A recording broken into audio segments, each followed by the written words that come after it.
Magandang gabi, Oriental Mindoro. Ika-25 sa buwan ng Marso, taong 2014. Ito po ang TVNet Newsline. At sa ulo ng ating mga balita, Mindoreña beauty queen na si Diana Arevalo muling sasabak sa Binibining Pilipinas pageant. Barangay Ilaya maglalagay ng CCTV camera. Mga responders ng Bayan ng Baco sumailalim sa water search and rescue training. At sa detalye ng ating mga balita, sunod-sunod na ang pagdaraos ng pagtatapos ng mga mag-aaral ngayong Marso at kaugnay nito, hapon ng 24 ng buwang kasalukuyan, idinaos ang pagtatapos ng mag-aaral sa sekundarya ng Agustin Gutierrez Memorial Academy na ginanap sa Mena G. Valencia Gymnasium. May kabuuang 86 na kabataan ang matagumpay na nagsipagtapos, kung saan pinarangalan bilang valedictorian ng taon si Lisel Gida, habang sudatatorya naman si Evangeline Consigo at first honorable mention si Jadian Ogod. 7 iba pang tumanggap rin ng parangal. Guest speaker sa naturang aktibidad si Honorable Efren Reyes mula sa bayan ng San Pascual, Lalawigan ng Batangas, habang pinangunahan naman ni TVNet President at Agma Alumni Association President Rick Benson Marasigan ang panunumpaan ng mga kabataang magsisipagtapos bilang kasapi ng nasabing asosasyon. Samantala, bahagi rin ng programa ang paggagawad ng parangal sa mga natatanging kabataan mula naman sa grade 7, grade 8 at ikatlong taon.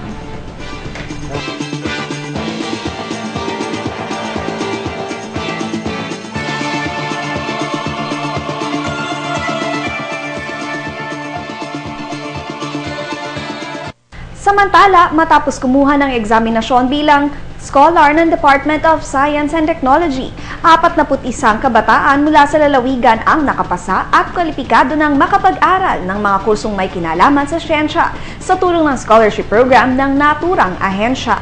Mula sa 41 mag-aaral, 4 ang pasok na merit scholarship kung saan isa sa mga batayan ang annual gross income ng pamilya na 156,600 pataas, habang 37 naman ang nakapasok sa scholarship base sa RA 7687 kung saan mababa naman sa 156,600 ang kita ng pamilya kada taon.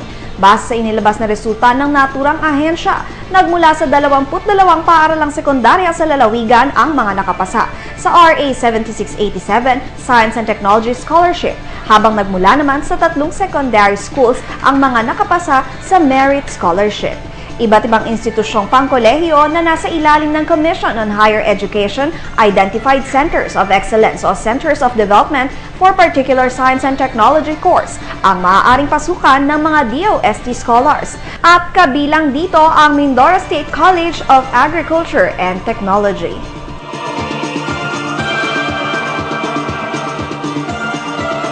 Magbabalik po ang TVNet Newsline.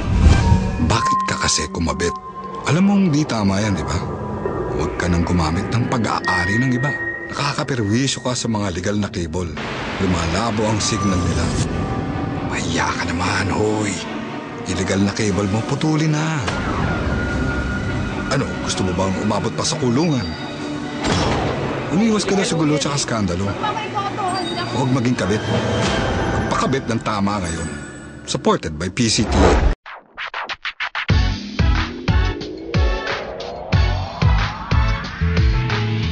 Tell you how easy to pay your taxes correctly. Remember RFP. Register, file, and pay. Magandang araw po mga kababayan. Malapit na po ang deadline ng filing ng income tax. Ito po ay sa April 15, 2014. Kami po ay umaapila sa inyo. Huwag na po natin hintayin ang deadline. Kung pwede po, ay maaga tayo mag-file para maiwasan po natin ang pila. Salamat po at mabuhay po kayo. Bayan ay tulungan, tamang buwis ay bayaran.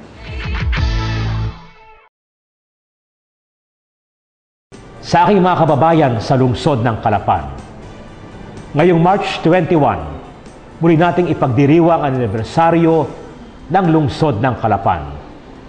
16 na taon na ang ating minamahal na lungsod. At ituturing kong isang pambihirang pagkakataon at isang malaking karangalan ang maituring na isa sa mga nagtatag ng lungsod ng Calapan. Noong taong 1998, ako'y naglingkod bilang municipal mayor. At noong panahong iyon, ay ating naisulong ang pagiging lungsod ng Calapan.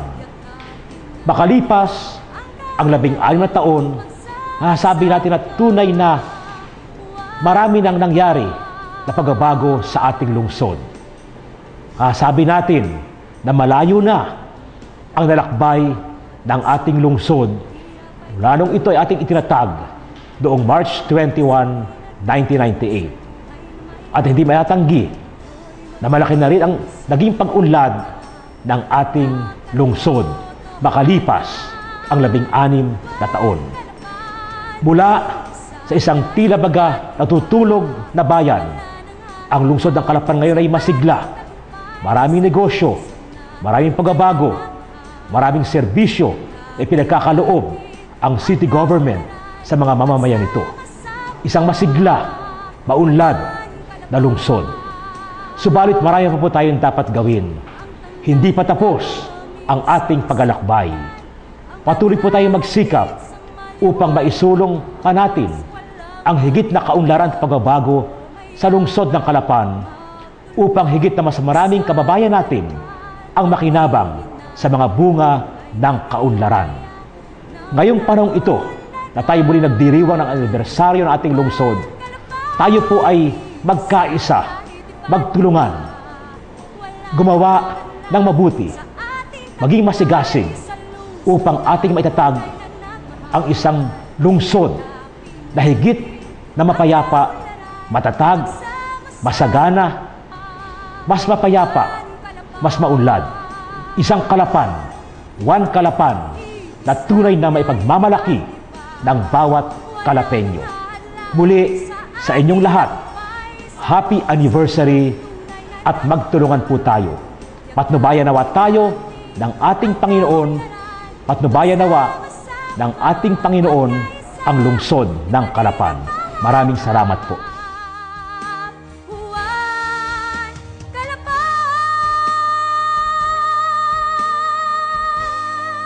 Good news po para sa lahat ng subscribers ng Cable TV at Cable Internet. Naisabatas na po ang Anti-Cable Television and Cable Internet Tapping Act of 2013. At ayon dito, bawal makikabit ng Cable TV at Cable Internet. Ang parusa sa sino mang lumabag sa batas na ito ay pagkakakulong at pagbabayad ng malaking multa. Bayad ka na nga, kulong ka pa. Kim Atienza po, nagsasabing pagdating sa batas, hindi weather-weather lang. Huwag maging kabit. Supported by the PCTA. Sa layuning mas maging epektibo ang mga responder sa panahon ng kalamidad, lalo na sa pagbaha. Kasalukuyang sumasailalim sa water search and rescue training ang mga kasapi ng Baco Volunteer Corps Response Team at iba pang kawani ng lokal na pamahalaan ng nasabing bayan sa pangangasiwa ng Oriental Mindoro Provincial Disaster and Risk Reduction Management Office. 5 araw na tatagal ang naturang pagsasanay na nagsimula 24 ng buwang kasalukuyan, kung saan ayon kay Baco Vice Mayor Eric Castillo, mahalagaan niya ang nasabing aktibidad bilang bahagi ng kanilang paghahanda, lalo na at malimit na binabaha ang ilang barangay ng kanilang bayan. Ako Volunteer Course Response Team, ang VVCRT, ay ngayon po ay kasalukuyang nag-undergo ng WASAR training. Siyempre pag sinabi po natin water search and rescue, ito po yung paghahanda natin sa anuman kalamidad na pwedeng dumating sa atin. Hindi porket kalamidad, ito yung mga natural may man-made disasters din tayong sinasabi. Tulad ng pagkalunod, kunyari, may mga sunken ship, mga sunken ng motorboats. Ang gusto nating mangyari, may representative tayo in every barangay, at the same time yung ating response team, para agarang makatugon kung ano man yung pangailangan regarding sa sakuna sa tubig. So ito po ay 5 days activity. Pinakiusap natin ito sa Malampaya Foundation through the PDRRMO. Ito po ay naisa sa katuparan ngayon. Para po ang Baco, alam naman natin, catch basin ng buong Oriental Mindoro. Ito yung kalimitang binabaha sa buong kapuluan ng Oriental Mindoro. At ang gusto nating mangyari ay, sabi nga, naghahanda tayo pero hindi natin sila inaasahang dumating kung ano man yung sakunang yan. Mahalaga lang lagi ay nakahanda tayo. Ayon naman kay Konsehal Ariel Villas, inaasahan nila na sa pamamagitan nito ay mabibigyan ng tamang kaalaman at kasanayan ang mga responders na magagamit nila sa oras ng pangangailangan. Ito ay tuloy-tuloy na pagsasanay nila kasi nga tulad nga ng sabi nga namin, dapat hindi lang ngayon dapat ito isagawa kundi lagi na. Kasi kami 27 barangay na kung saan yung aming barangay talagang alam naman natin na talagang ito ay front sa baha lagi kasi dissected ng ilog tayo. So kinakailangan talaga lagi na yung ating mga kababayan ay ma-aware dito at matuto sila kung paano iligtas yung ating mga kababayan. Mahigit 40 individual ang kabuang bilang ng mga sumailalim sa water search and rescue training na ginanap sa Oriental Mindoro National High School swimming pool.